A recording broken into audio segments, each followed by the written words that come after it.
So this video is going to be a continuation ng previous video na ginawa ko about sa PSEI rebalancing. So basically part 2 ito, and you can see that video sa aking homepage sa channel ko. So search nyo lang doon yung what is PSEI rebalancing. I'll paste sa upper right ng screen yung link sa video na yon, and I can also paste it sa description box below. So it's very important na meron na kayong knowledge kung ano yung PSEI rebalancing para makasunod kayo sa video na to. Kasi may mga sasabihin ako dito in reference sa part 1 ng video na nagawa ko dati. So with that being said, punta na tayo sa first part. So last Friday, August 8, late in the afternoon, nag-release yung mismong Philippine Stock Exchange ng memo, and isa sa mga importante na details doon is sinabi na nila yung mga changes sa index natin. So andyan sa bottom part ng screen nakalagay companies added is plus and companies removed is bloom. So sa first part ng video na to, pag-usapan ko nga doon na most likely bloom yung matatanggal, and it's a toss up between plus and RCR na ipapalit. So eventually nakapag-decide na nga ang PSE and plus yun. So before August 8, ito yung mga 30 stocks na part ng index natin. So those 30 companies, and ito nga yung bloom tatanggalin and pinalitan na natin ng plus. So itong 30 companies na to yung officially na nagko-compose ng ating PSEI or the Philippine Stock Exchange Index. So anong nangyari when the rebalancing was announced? Kasi Friday yon, so walang trading ng Saturday and Sunday, and of course ngayong Monday lang magkakaroon ng reflection after the announcement ng rebalancing. Makikita natin dito na majority of the large cap na mga names, yung mga first liners natin and even some of the second liners, naging red talaga, So makikita natin na yung plus nasa 21.38% na change and halos 1.80 billion yung trading value niya. And sa halos mga big cap name na stocks, ICT lang yung naging positive, pero 0.20% lang, and JGS 1.96, nearly 2%. I think the-catalyst kung bakit yung JGS tumaas is nag-report sila na malakas nga yung income. So I think nanalo ng onte yung buying pressure compared sa selling pressure. Pero compared sa mga ibang stocks, SM Investments down by 0.69%, yung volume nila umabot ng almost 500 million. So BDO negative 2.10%, 300 million plus. So RCR negative 3.54, 160M yung trade value. URC negative 4.16%, 100M, and halos lahat talaga down. So gaya ng nasabi ko sa first video, when it comes to the rebalancing, hindi lang ibig sabihin na may matatanggal tapos madadagdag. Yung prices lang nila yung affected, So most likely affected din yung mga ibang stocks. Kasi nga rebalancing, so this means that yung mga malalaking investors, yung mga malalaking funds,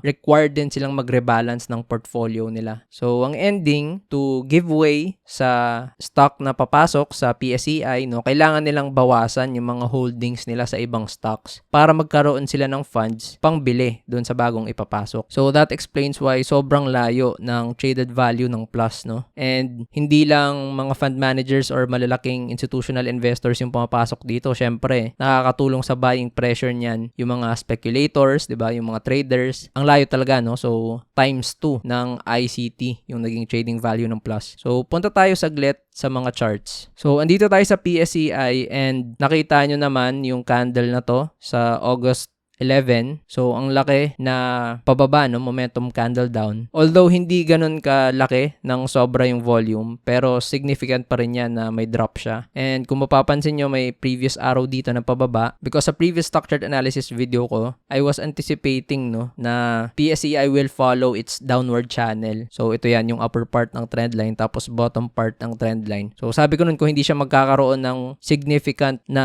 bullishness or positive sentiment, pwedeng bumaba lang siya at i-revisit niya yung major support area niya dito around 6223 to 6254, And mukhang yun nga yung mangyari. So, hindi rin nakatulong nga na walang positive sentiment tapos nagkaroon pa ng rebalancing. So, nagkaroon talaga ng bentahan sa mga big cap stocks, At since most of these stocks compose the PSEI, of course, bababa yung PSEI natin. So, puntahan natin yung plus. So, ito yung plus, and last Friday, nag-close siya around 26.90.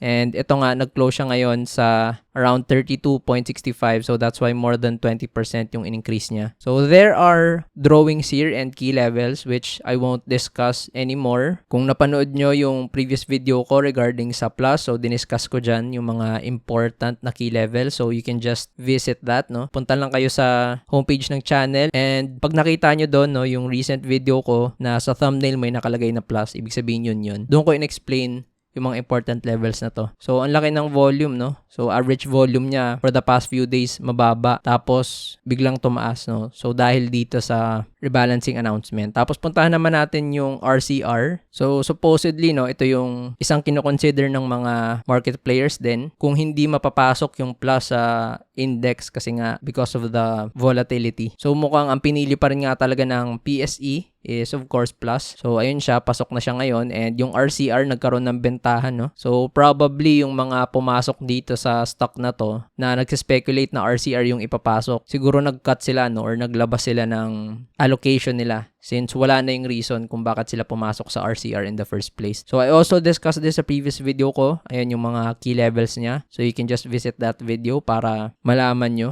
yung bias ko with regards to RCR. And finally, punta tayo sa Bloom. So, ito nga yung sa Bloom, kita natin, no, last Friday, nag-close yung price 3.74, and today, nag-drop siya ng 3.65. So, not that much significant drop in terms of percentage, no? Pero yung volume medyo malaki. And ito yung mga key levels na inaabangan natin sa Bloom. So again, sa previous video ko na-discuss ko din yan kung bakit andito ko nilagay yung S1 at S2 at kung bakit ayan yung key levels na tinitingnan ko for Bloom. So the question is, what's next, no, for the PSEI after this PSEI rebalancing? So maybe some of you guys think na tapos na yung movement or activity sa overall markets because na-announce na yung rebalancing and gumalaw na yung mga specific stocks na involved when it comes to the rebalancing like Plus, Bloom, and RCR. Tapos nabawasan na rin, no, ng mga funds yung mga big cap stocks, yung mga na-mention natin kanina na bumaba. But unfortunately, mukhang hindi pa tapos at meron pa tayong volatility, no, na natitira this week and probably even next week because although the PSE just announced nitong August 8 yung rebalancing, so sa end kasi, no, ng memo nila nakalagay ito na all changes to the PSE indices shall be effected on August 18. So nag-announce pa lang sila nitong last Friday, but officially, no, August 18 pa talaga siya. So August 18 is next week, no, until Monday. So that means pwede pa tayong magkaroon ng mga movement, no? Pwede nating masabi na hindi pa tapos yung adjustments, no, yung rebalancing ng mga ibang funds dyan, ng mga ibang investors, no? So madalas naman kasi pagdating sa rebalancing, no, a week before and a week after the announcement, nagkakaroon talaga ng mga moves. So hindi naman natin pwedeng sabihin na this time, no, it's different. So pwede pa nating maasahan na magkakaroon pa ng significant movements, no, lalo na sa Plus and sa Bloom. Dahil bukod pa dito sa rebalancing, alam naman natin na hanggang ngayon, mainit pa rin na topic when it comes to online gambling, no? Wala pa talagang nafa-finalize na